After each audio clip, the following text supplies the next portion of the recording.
So today is the, I don't know what it is. Is it the 8th or ninth? I don't know what it is. So I want to, it's the other thing that everybody seems to be going crazy about in the news is this tariff war. This supposed trade war, tariff war that Donald Trump is engaged in with the world right now. I got to tell you, it's an amazing thing to watch. I remember learning about tariffs when I was in high school. And it's not a regular word that people are used to hearing until this guy came around, right? Trump was the first guy to start using those words back in 2016. And I made some other videos on this a little bit, but look, I am not the smartest guy on the planet. Some people think I'm freaking brilliant. I've had some friends and stuff to come up to me and they're like, they think, how do you know all these things? I'm just well read. I tell people I'm well read. And this is what I can, let me speak with experience with one thing here. And I've mentioned this before. I've never gone into too much detail with it, but I was in the furniture business starting at about 17 years old. I'm 60 now. I got out of the furniture business in 2017. Do the math. And at one time, for 10 of those 30 years, I had my own business. 20 of those years, I worked for a particular one individual that had a company. And I learned the business more or less from him.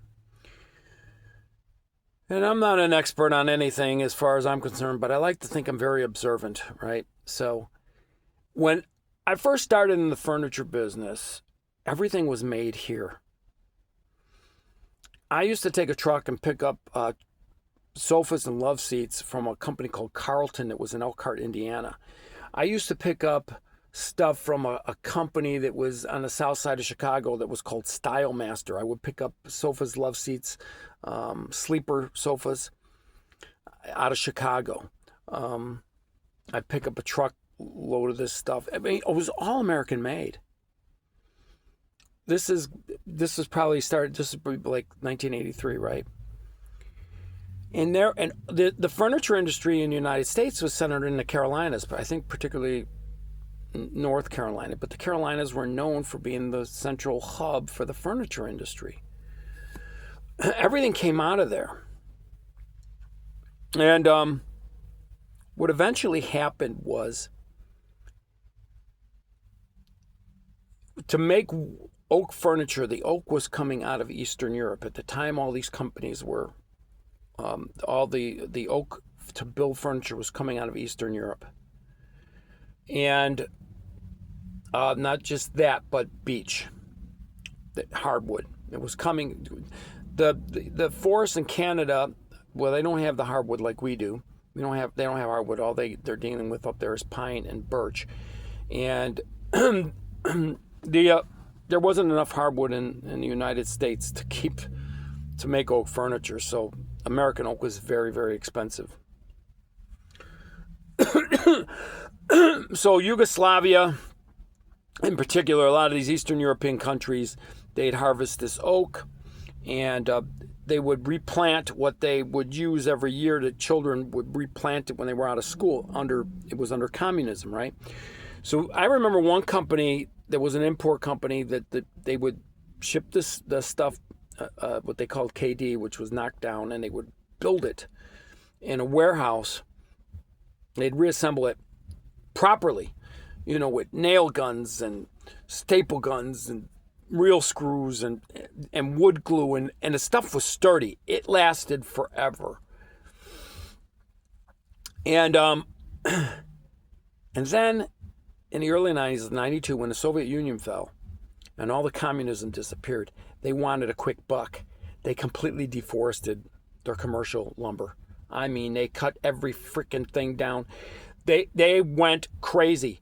All the beech disappeared. All that your oak disappeared. I mean, gone. They cut everything down and they didn't replant everything, right? Right around that time, NAFTA came into play. NAFTA, within 2 weeks,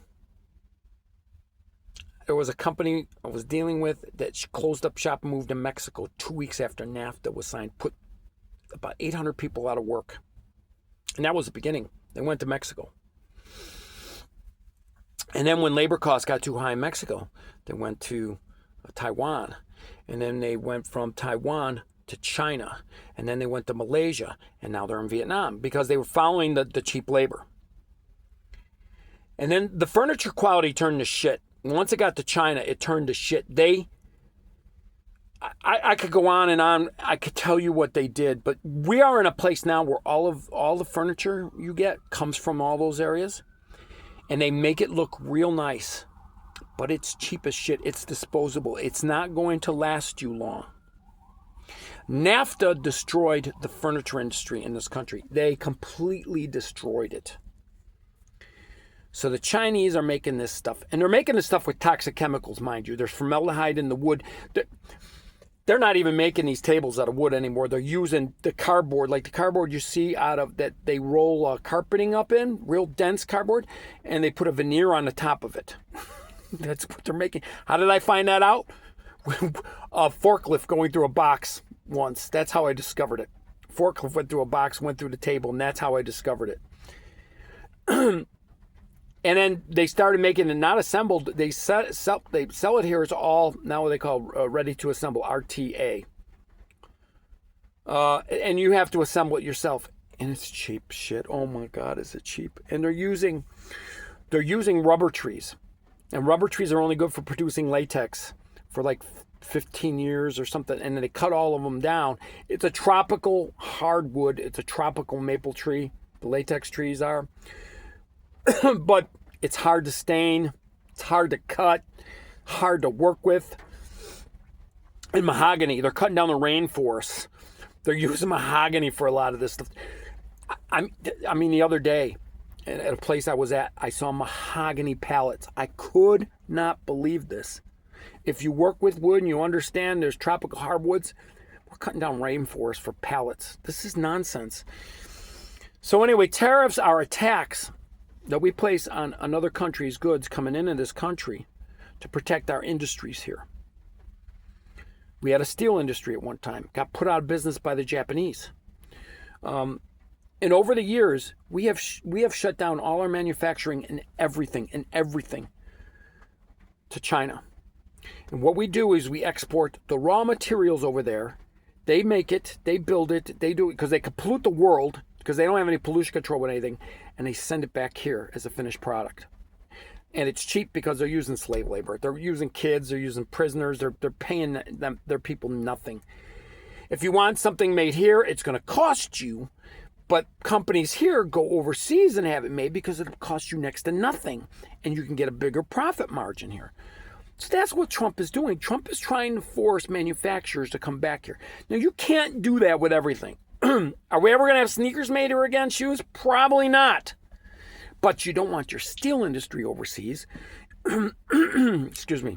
You don't want your pharmaceutical industry overseas. You don't want your chip technology overseas. You do not want these vital industries dependent on foreign manufacturers in case they decide to shut you off. COVID is a real good example of that. Do you remember? Our pharmaceutical industry, you couldn't get stuff. The stuff had to be coming from China. China caused that problem. And then in order to get the drugs and stuff, it had to come from them. What happens if China decides to give them big middle finger to the U.S. on something and we aren't getting pharmaceuticals to keep people alive here? Think about it. It's ridiculous. So Trump is using these tariffs as a leverage tool to get these countries to play fair with their trade, to lower our deficit, because they're not buying anything from us. What are they getting from us? We don't make anything anymore. The only thing that we're doing is giving them raw materials, shipping lumber, shipping iron ore, shipping copper, shipping whatever. And they take it over there with their cheap ass labor and send it back here as a finished product. So am I for this stuff? Look, I don't care what anybody says. Donald Trump is a hell of a lot smarter than me.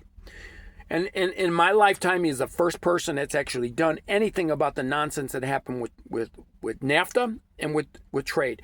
None of these presidents in my living memory straighten this out. And I've said this in another video. I remember so well when Ross Perot was running for president and he's debating Al Gore. And they're pushing the NAFTA thing. Oh, it's going to bring jobs. It's going to do this and it's going to do that. And Ross Perot said, they ain't going to do nothing. You hear this sound? That's the sound of your economy getting sucked dry. And he was absolutely right about that. And it destroyed other industries. I know it destroyed the furniture industry. I talked to a guy one time. He said it destroyed the rail car industry because it was cheaper to make the rail cars over in China and ship them over here.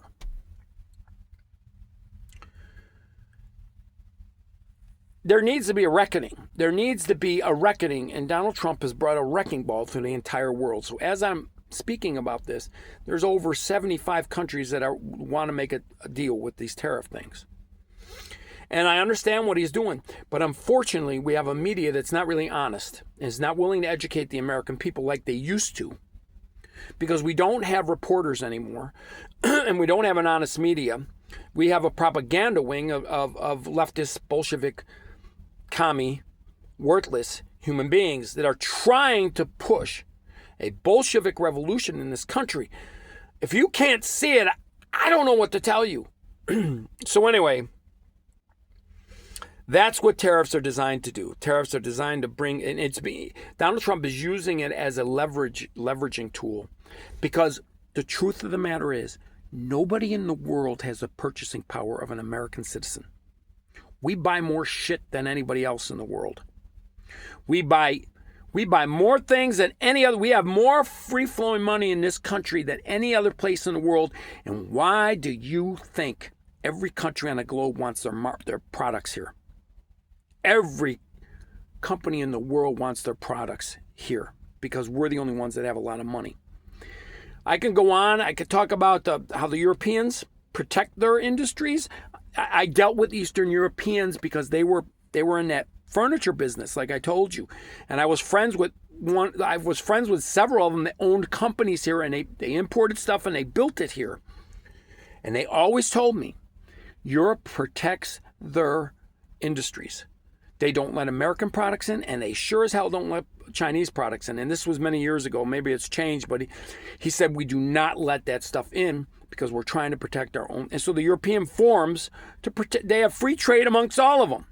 So it's free trade between Germany and France and all that, but they don't let American stuff in there. And then they tariff the hell out of it, or they don't allow it outright because they say it's not safe. Because they got different health standards and food dye. And maybe you can make a case for that. I get it. But there's plenty of things that they don't let in. They are protecting their own people and their own interests. Why shouldn't we? Why shouldn't we? You know what? I hope that makes sense. Like I said, I am not the smartest guy on the planet, but I do understand the situation because of where I came from. And I know there's a lot of people that might watch these videos and they don't understand, because whatever line of work you do, you may be so far above me with your education that you are an educated fool. Because boy, oh boy, the worst human beings that I have come to know over the years have been the most highly educated. And people that I once admired because they had a much higher education than me, I realized that their thinking with their liberal thinking is actually the most wicked, evil stuff I've ever come to understand. And that education is worthless. A high education is worthless if you can't think with any kind of common sense. Let that sink in. Till next time.